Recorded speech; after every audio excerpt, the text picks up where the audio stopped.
ಅನುದಿನ ಅನುಕ್ಷಣ ಮನೆಯಲ್ಲೂ ಕಲಿಯೋಣ, ಕಲಿಕೆಯ ಹೊಸ ಹಾದಿಯಲಿ ಜೊತೆಗೂಡಿ ಹೆಜ್ಜೆಯ ಹಾಕೋಣ, ಸಂತಸದಿ ಕಲಿಯೋಣ ನಮ್ಮ ಹೆಮ್ಮೆಯ ಈ ಕ್ಲಾಸಿನಲ್ಲಿ. Yes sir. Yes teacher. Present ma'am.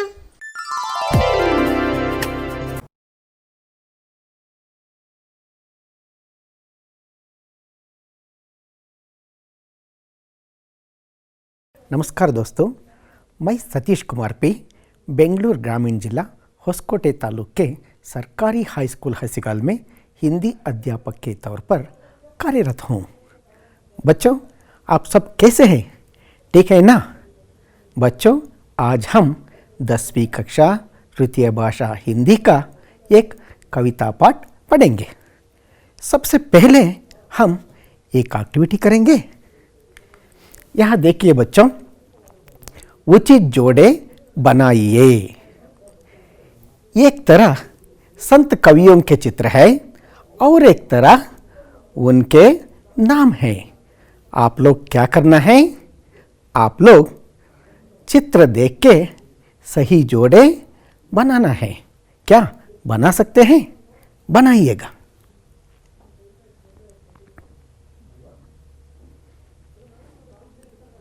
क्या उत्तर देखेंगे? ये चित्र किनका है? पुरंदरदास। खूब। पुरंदरदास जी दक्षिण भारत के महान संत कवि थे। ये किनका चित्र है? कनकदास। बहुत खूब। कनकदास जी दक्षिण भारत के महान संत कवि थे। पुरंदरदास और कनकदास जी दोनों समकालीन कवि थे। ये चित्र किनका है? कबीरदास। बहुत बढ़िया। कबीरदास जी उत्तर भारत के महान संत कवि थे। यहाँ देखिए बच्चों, कबीर के कुछ दोहे प्रस्तुत हैं। ऐसी बानी बोलिए मन का आपा खोई, औरन को शीतल करे आपहु शीतल होय। कैसी वाणी बोलनी चाहिए? मधुर वाणी। बहुत खूब। बड़ा बया तो क्या बया, जैसे फेड खजूर, पंथी को छाया नहीं, फल लागे अति दूर। कवि इस दोहे में क्या कहना चाहते हैं? परोपकारी होना चाहिए। बहुत बढ़िया। बच्चों, आज हम लोग इसी प्रकार ये कविता पढ़ेंगे और देखेंगे कि महान बनने के लिए हमें क्या क्या करना चाहिए। कविता का शीर्षक है तुलसी के दोहे। कवि है गोस्वामी तुलसीदास। दोहा क्या है? दोहा अर्धसम मात्रिक छंद है। इसमें 4 चरण माने जाते हैं, जिसकी पहली और तीसरी पंक्ति में 13-13 मात्राएं होती हैं। दूसरी और चौथी पंक्ति में 11-11 मात्राएं होती हैं। मात्रिक छंद। मात्रिक छंद क्या है? यहाँ पर उदाहरण है। मात्रा की गणना पर आधारित छंद मात्रिक छंद कहलाता है। वर्णों की संख्या विभिन्न हो सकती है। अक्सर आप लोग कन्नड़ में छंद के बारे में जानते हैं। ಮಕ್ಕಳೇ, ತಾವು ಕನ್ನಡದಲ್ಲಿ ಛಂದಸ್ಸು ಪ್ರಸ್ತಾರ ಹಾಕುವುದರ ಬಗ್ಗೆ ಈಗಾಗಲೇ ತಿಳಿದಿದ್ದೀರಾ। लघु और गुरु। छंद शास्त्र में ह्रस्व को लघु कहते हैं और दीर्घ को गुरु कहते हैं। ये दोनों वर्ण भेद हैं। दीर्घाक्षर को गुरु कहते हैं, जिसका चिन्ह अंग्रेजी वर्ण एस की तरह होता है। इसका मूल्य 2 है। इसके विपरीत ह्रस्वाक्षर को लघु कहते हैं, जिसका चिन्ह अंग्रेजी वर्ण आई की तरह होता है। इसका मूल्य 1 है। यहाँ उदाहरण है, देखिए बच्चों, श्री गुरु चरण सरोज रजु, निज मनु मुकुरु सुधार, बरनहु रघुवर बिमल जस, जो दायक फल चार। ये हनुमान चालीसा है। मातृक छंद में प्रथम और तृतीय चरण में 13-13 मात्राएं होती हैं। द्वितीय और चतुर्थ चरण में कितनी कितनी मात्राएं होती हैं? हाँ, आपने ठीक कहा, 11-11 मात्राएं होती हैं। आगे बढ़ेंगे। तुलसी के दोहे कवि परिचय कर लेंगे। कवि गोस्वामी तुलसीदास जी है। यहाँ पर गोस्वामी तुलसीदास जी का भाव चित्र है, दिखाई दे रहा है ना। गोस्वामी तुलसीदास हिंदी साहित्य के भक्ति काल की राम भक्ति शाखा के प्रमुख कवि है। तुलसीदास का जन्म सन 1532 में उत्तर प्रदेश के राजापुर में हुआ था। उनके पिता का नाम आत्माराम और माता का हुलसी था। कहा जाता है कि जब तुलसीदास जी का जन्म हुआ तब उन्होंने राम नाम का उच्चारण किया था, इसलिए उनके बचपन का नाम राम बोला पड़ा। तुलसीदास भगवान राम के अनन्य भक्त थे। उनकी प्रमुख रचनाएं हैं रामचरितमानस। रामचरितमानस में 7 खंड यानी 7 अध्याय है। कवि गोस्वामी तुलसीदास जी ने राम सीता के आदर्श जीवन के द्वारा एक आदर्श समाज की प्रेरणा दी है। विनय पत्रिका, गीतावली, दोहावली, कवितावली आदि इनकी प्रमुख रचनाएं हैं।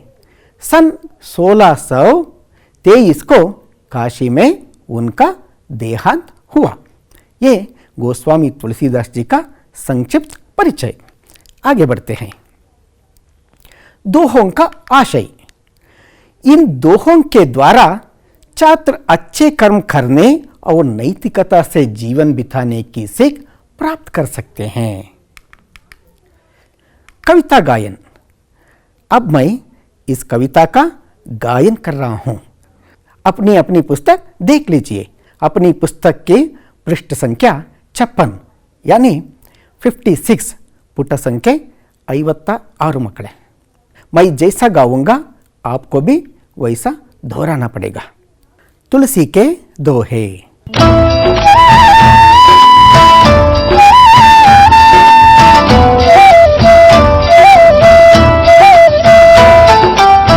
मुकिया मुक सो चाहिए, कानु कानु को ये। मुकिया मुक सो चाहिए, कानु कानु को ये। पालई पोसई सकल अंग, तुलसी सहित विवेक। तुलसी तुलसी सहित विवेक।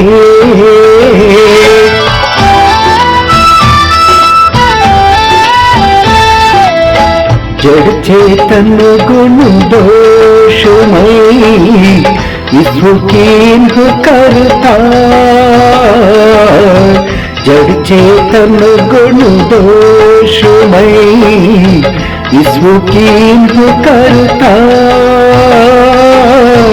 संत हंस गुण गहरी पई, हरिहरि वारी विकार। तुलसी हरिहरि वारी विकार।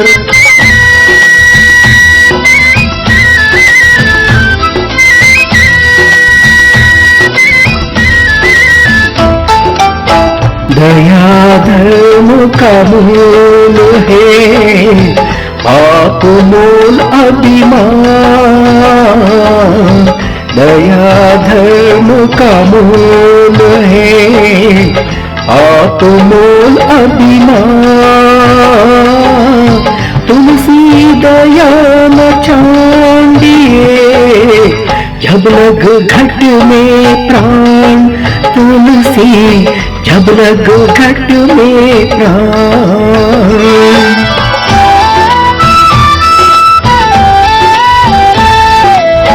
तुलसी साती विपत्ति के, विद्या विनय विवेक। तुलसी साती विपत्ति के, विद्या विनय विवेक। साहस कृति सुसत्य व्रत है, राम भरोसो ये तुलसी, राम भरोसो ये।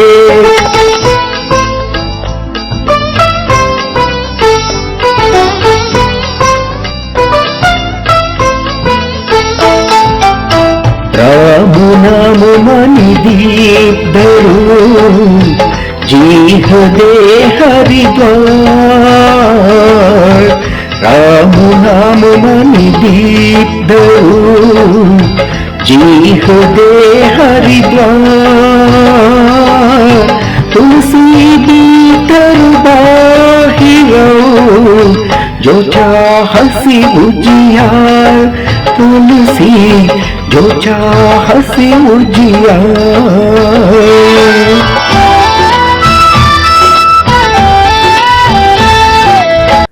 कैसा लगा?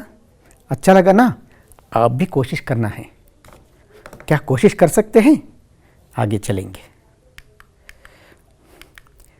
नए शब्दों का अर्थ। मुखिया। मुखिया माने क्या है?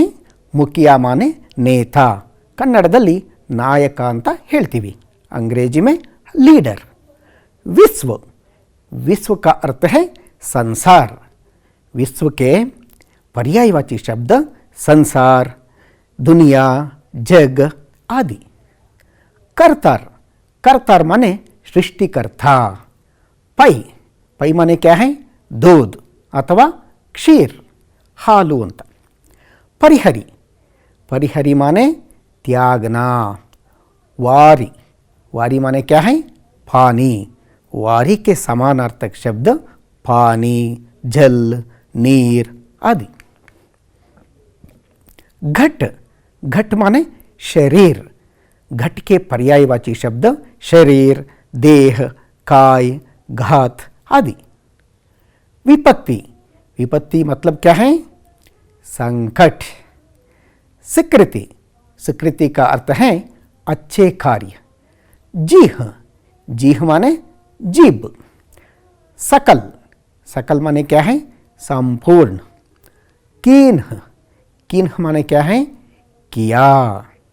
आगे चलेंगे। भाव विश्लेषण।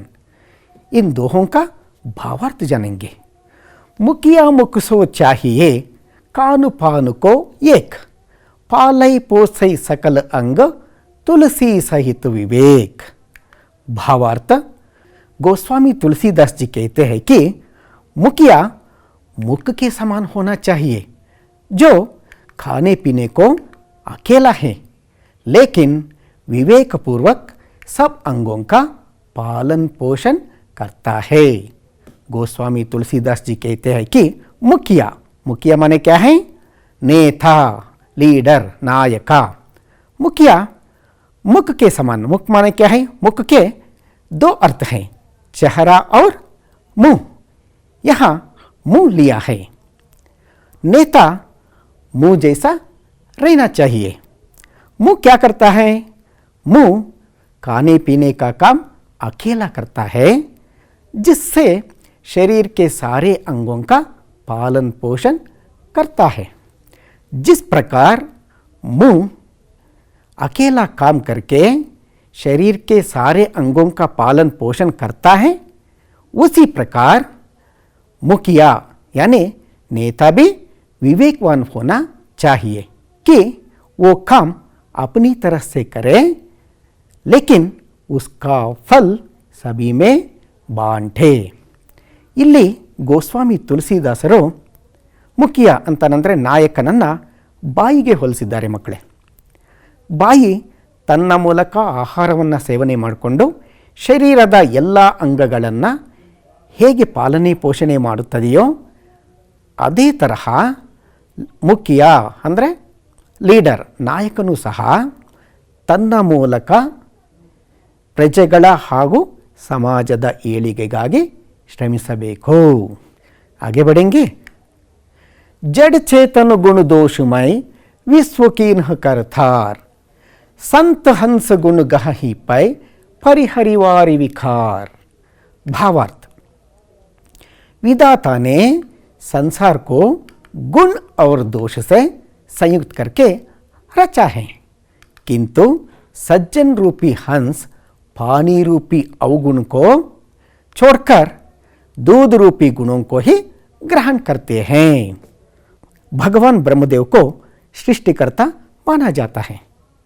सृष्टिकर्ता ने इस संसार में दोनों चीज़ों को बनाए रखा है. इस संसार में जड़ चेतन है, गुण दोष है, अच्छाई बुराई है, समझ ना समझ है. हमको निर्णय करना है कि हमें क्या चाहिए, अच्छाई चाहिए या बुराई चाहिए, जो हमारे ऊपर निर्भर करता है. यहाँ कवि ने हंस पक्षी का उल्लेख किया है. हंस पक्षी को क्षमता है कि दूध और पानी को अलग करके जो उसको चाहिए उसका ग्रहण लेता है, जो बेकार चीज़ है छोड़ देता है. उसी प्रकार हंस रूपी साधु लोग विकारों को छोड़कर अच्छे गुणों को अपनाते हैं. ಇಲ್ಲಿ ತುಳಸಿದಾಸರು ಈ ಥರ ಹೇಳ್ತಾರೆ, ಮಕ್ಕಳೇ, ಸೃಷ್ಟಿಕರ್ತ ಈ ಜಗತ್ತಿನಲ್ಲಿ ಎಲ್ಲ ತರಹದ ವಸ್ತುಗಳನ್ನು ಸೃಷ್ಟಿ ಮಾಡಿದ್ದಾನೆ. ಇಲ್ಲಿ ನಿರ್ಜೀವ ವಸ್ತುಗಳಿವೆ, ಸಜೀವ ವಸ್ತುಗಳಿದೆ, ಗುಣಗಳಿದೆ, ದೋಷಗಳು ಸಹ ಇದೆ, ಒಳ್ಳೆಯದು ಇದೆ, ಕೆಟ್ಟದ್ದು ಇದೆ. ಆದರೆ ಸಜ್ಜನನು ಏನು ಮಾಡ್ತಾನೆ ಅಂತಂದರೆ ಒಳ್ಳೆಯದನ್ನು ಸ್ವೀಕಾರ ಮಾಡ್ತಾನೆ, ಕೆಟ್ಟದ್ದನ್ನು ತ್ಯಜಿಸ್ತಾನೆ. ನಾವು ಸಹ ಅಷ್ಟೇ ಮಕ್ಕಳೇ, ಒಳ್ಳೆಯದನ್ನು ಸ್ವೀಕಾರ ಮಾಡಬೇಕು, ಕೆಟ್ಟದ್ದನ್ನು ಬಿಟ್ಟುಬಿಡಬೇಕು. आगे बढ़ते हैं. दया धर्म का मूल है, पाप मूल अभिमान. तुलसी दया ना चांडिए, जब लग घट में प्राण. भावार्थ, तुलसीदास जी कहते हैं कि मनुष्य को दया कभी नहीं छोड़नी चाहिए, क्योंकि दया ही धर्म का मूल है और इसके विपरीत अहंकार समस्त पापों की जड़ होता है. तुलसीदास जी कहते हैं कि दया ही धर्म का मूल है. इसके विपरीत अभिमान, अभिमान माने क्या है? अहंकार. अहंकार पाप का मूल है. जब तक शरीर में प्राण है तब तक मानव को अपना अहंकार छोड़कर दयालु बने रहना चाहिए. ಗೋಸ್ವಾಮಿ ತುಳಸಿದಾಸರವರು ಈ ರೀತಿ ಹೇಳ್ತಾರೆ, ಮಕ್ಕಳೇ, ದಯೆಯೇ ಧರ್ಮದ ಮೂಲ. ಇದಕ್ಕೆ ವ್ಯತಿರಿಕ್ತವಾಗಿ ಅಭಿಮಾನ ಅಂತಂದರೆ ಅಹಂಕಾರ ಪಾಪದ ಮೂಲವಾಗಿದೆ. ಎಲ್ಲಿಯವರೆಗೂ ಶರೀರದಲ್ಲಿ ಪ್ರಾಣ ಇರುತ್ತದೆಯೋ ಅಲ್ಲಿಯವರೆಗೂ ಸಹ ಮನುಷ್ಯ ತನ್ನ ಅಹಂಕಾರವನ್ನು ಬಿಟ್ಟು ದಯಾಳುವಾಗಿರಬೇಕು. ಕ್ರಾಂತಿಕಾರಿ ಸಮಾಜ ಸುಧಾರಕರಾದ ಬಸವಣ್ಣನವರು ಸಹ ಅದನ್ನೇ ಹೇಳ್ತಾರೆ, ಮಕ್ಕಳೇ. ದಯವಿಲ್ಲದ ಧರ್ಮವದಾವುದಯ್ಯ, ದಯವೇ ಬೇಕು ಸರ್ವ ಪ್ರಾಣಿಗಳೆಲ್ಲರಲ್ಲಿ, ದಯವೇ ಧರ್ಮದ ಮೂಲವಯ್ಯ, ಕೂಡಲ ಸಂಗಯ್ಯನಂತಲ್ಲದೊಲ್ಲನಯ್ಯ. उदाहरण के लिए आपने दयालु सिद्धार्थ की कहानी सुनी होगी कि जिसमें सिद्धार्थ ने घायल हंस पक्षी के प्राण कैसे बचाए. ಮಕ್ಕಳೇ, ತಾವು ದಯಾಲು ರಾಜಕುಮಾರ ಈ ಕಥೆಯನ್ನು ಓದಿರ್ಬೋದು. ಇದರಲ್ಲಿ ಸಿದ್ಧಾರ್ಥ ಗಾಯಗೊಂಡಿರ್ತಕ್ಕಂಥ ಹಂಸ ಪಕ್ಷಿಯನ್ನು ಹೇಗೆ ರಕ್ಷಣೆ ಮಾಡ್ತಾನೆ ಅಂತ ಗೊತ್ತಿದೆ ಅಲ್ವಾ ತಮಗೆ? आगे बढ़ते हैं. तुलसी साथी विपत्ति के विद्या विनय विवेक, साहस कृति सुसत्य व्रत, राम भरोसो एक. भावार्थ, गोस्वामी तुलसीदास जी कहते हैं कि मनुष्य पर जब विपत्ति आती है तब उसकी विद्या, विनय, विवेक, साहस, सकृत, सत्यता और ईश्वर पर भरोसा ही उसके सच्चे साथी होते हैं। गोस्वामी तुलसीदास जी कहते हैं कि किसी आपत्ति तथा संकट के समय में ये चीज़ें मनुष्य का साथ देती हैं। विद्या, विनय, विवेक, साहस, सकृत, सत्यता और ईश्वर पर ಭರೋಸಾ. ಗೋಸ್ವಾಮಿ ತುಳಸಿದಾಸರ ಪ್ರಕಾರ ಕಷ್ಟಕಾಲದಲ್ಲಿ ನಮ್ಮ ನೆರವಿಗೆ ಬರುವ ಗೆಳೆಯರು ಅಂತಂದರೆ ನಾವು ಕಲಿತಿರುವಂಥ ವಿದ್ಯೆ, ನಮ್ಮಲ್ಲಿರ್ತಕ್ಕಂಥ ವಿನಮ್ರತೆ, ನಮ್ಮಲ್ಲಿರುವಂತಹ ಬುದ್ಧಿವಂತಿಕೆ, ನಮ್ಮಲ್ಲಿರುವಂತಹ ಧೈರ್ಯ, ನಾವು ಮಾಡಿರ್ತಕ್ಕಂಥ ಸತ್ಕರ್ಮಗಳ ಫಲ. ಸುಕೃತ್ ಅಂತಂದರೆ ಅಚ್ಚೇ ಕರ್ಮ, ಸತ್ಕರ್ಮ ಅಂತ.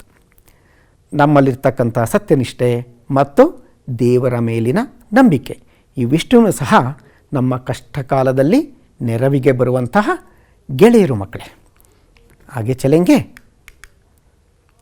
आपने तेनालीराम और चोरों की कहानी सुनी होगी कि जिसमें तेनालीराम ने अपनी बुद्धिमत्ता से चोरों को कैसे भगाता है. ಮಕ್ಕಳೇ, ತಾವು ತೆನಾಲಿರಾಮ ಮತ್ತು ಕಳ್ಳರ ಕಥೆಯನ್ನು ಕೇಳಿರ್ಬೋದು. ತೆನಾಲಿರಾಮ ಆಪತ್ಕಾಲದಲ್ಲಿರಬೇಕಾದ್ರೆ ಆತನ ನೆರವಿಗೆ ಏನು ಬಂತು? ಆತನ ಬುದ್ಧಿವಂತಿಕೆ. ಗೊತ್ತಿದೆ ಅಲ್ವಾ ತಮಗೆ? ಆಗೆ ಚಲ್ತೆ ಹೇ. ರಾಮನಾಮವನಿ ದೀಪದರು ಜೀಹ ದೇಹರಿ ದ್ವಾರ, ತುಳಸಿ ಭೀತರ ಬಾಹಿರೋ ಜೋ ಚಾಹಸಿ ಉಜಿಯಾर. भावार्थ. गोस्वामी तुलसीदास जी कहते हैं कि हे मनुष्य, यदि तुम भीतर और बाहर दोनों ओर उजाला चाहते हो तो मुख रूपी द्वार की जीभ रूपी दहलीज पर राम नाम रूपी मणिदीप को रखो. गोस्वामी तुलसीदास जी कहते हैं कि जिस प्रकार दहलीज पर दिया रखने से घर के भीतर और बाहर प्रकाश फैलता है, उसी प्रकार राम नाम जपने से मानव की आंतरिक और बाह्य शुद्धि होती है. ಗೋಸ್ವಾಮಿ ತುಳಸಿದಾಸರವರು ಈ ಥರ ಹೇಳ್ತಾರೆ ಮಕ್ಕಳೇ. ಯಾವ ರೀತಿ ಬಾಗಿಲಿನ ಹೊಸಿಲಿನಲ್ಲಿ ದೀಪವನ್ನು ಇಡುವುದರ ಮೂಲಕ ಮನೆಯ ಒಳಗೂ ಮತ್ತು ಹೊರಗೂ ಬೆಳಕು ಹರಡುವುದೋ, ಅದೇ ರೀತಿ ರಾಮನಾಮವನ್ನು ಜಪಿಸುವುದರಿಂದ ಮನುಷ್ಯನ ಆಂತರಿಕ ಹಾಗೂ ಬಾಹ್ಯ ಶುದ್ಧಿಯಾಗುತ್ತದೆ. समझ में आया ना? आगे चलते हैं. सस्वर वाचन. बच्चों, इस कविता का सस्वर वाचन करना है. आगे बढ़ेंगे. मूल्यांकन के प्रश्न. इन प्रश्नों के उत्तर दीजिए. मुखिया को किसके समान रहना चाहिए? मुख के समान. खूब. मुख किसका पालन पोषण करता है? शरीर के सारे अंगों का. बहुत खूब. दया किसका मूल है? धर्म का. बहुत बढ़िया. पाप किसका मूल है? अभिमान का. बहुत बढ़िया. संत का गुण कैसा होना चाहिए? हंस के समान. आप तो बहुत होशियार है. अब एक एक्टिविटी करेंगे. वर्ग पहेली. वर्ग पहेली को बूझिएगा. कर्नाटक की राजधानी, बाये से दाये 4 वर्णों का शब्द है. दूसरा जो है आसमान का पर्यायवाची शब्द, ऊपर से नीचे 3 वर्णों का शब्द है. तीसरा जनयात्रा को कहा जाता है. ऊपर से नीचे 3 वर्णों का शब्द है. 30 सेकंड्स का समय है. लिखिएगा.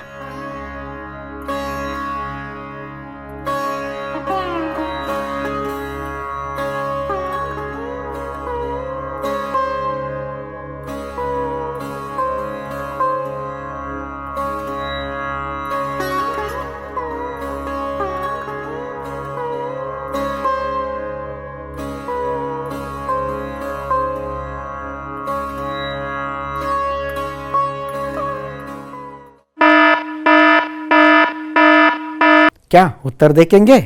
पहला जो है बेंगलुरु, दूसरा गगन, तीसरा जुलूस, आपने जो लिखा है इसके साथ तुलना कीजिएगा। आगे चलेंगे। पुनर्गायन, इस कविता का पुनर्गायन करेंगे। मुकिया मुक सो चाहिए कान पान को ये, मुकिया मुक सो चाहिए कान पान को ये, पालई पोसे सकल अंग तुलसी सहित विवेक, तुलसी तुलसी सहित विवेक, जड़ चेतन गुण दोषमय विश्व कीन करता, जड़ चेतन गुण दोषमय विश्व कीन करता, संत हंस गुण गही पई परिहरि वारी विकार, तुलसी परिहरि वारी विकार, दया धर्म का मूल है पाप मूल अभिमान, दया धर्म का मूल है पाप मूल अभिमान, तुलसी दया न चांडिए जब लग घट में प्राण, तुलसी जब लग घट में प्राण, तुलसी साती विपत्ति के विद्या विनय विवेक, तुलसी साती विपत्ति के विद्या विनय विवेक, साहस कृति सुसत्य व्रत है राम भरोसो ये, तुलसी राम भरोसो एक, राम नाम मणि दीप धरू जीह दे हरिद्वार, राम नाम मणि दीप धरू जीह दे हरिद्वार, तुलसी भीतर बाहिरो जो चाहसी उजियार, तुलसी जो चाहसी उजियार। बच्चों, पाठ के अंतिम चरण में पहुंचे हैं। गृह कार्य, इस कविता को कंठस्थ कर लेना। दूसरा, अनुरूपता, सूरसागर सूरदास रामचरितमानस डैश। दूसरा, सूरदास कृष्ण भक्त कवि, तुलसीदास डैश। पाप का मूल अभिमान, धर्म का मूल डैश। चौथा है, संत का स्वभाव हंस पक्षी के समान, मुखिया का स्वभाव डैश। पांचवा, जीव की तुलना देहरी से, राम नाम की तुलना डैश। भावार्थ लिखिए। मुखिया मुख सो चाहिए खान पान को एक, पालई पोसई सकल अंग तुलसी सहित विवेक। दूसरा जो है, दया धर्म का मूल है पाप मूल अभिमान, तुलसी दया ना छांडिए जब लग घट में प्राण। इन प्रश्नों को उत्तर लिख के अपने अध्यापक को दिखाना है। बच्चों, पाठ के उपरांत दिए गए अभ्यास प्रश्नों का अच्छा अभ्यास करें। आप सभी को शुभ हो। धन्यवाद। बहुत बहुत शुभकामनाएं।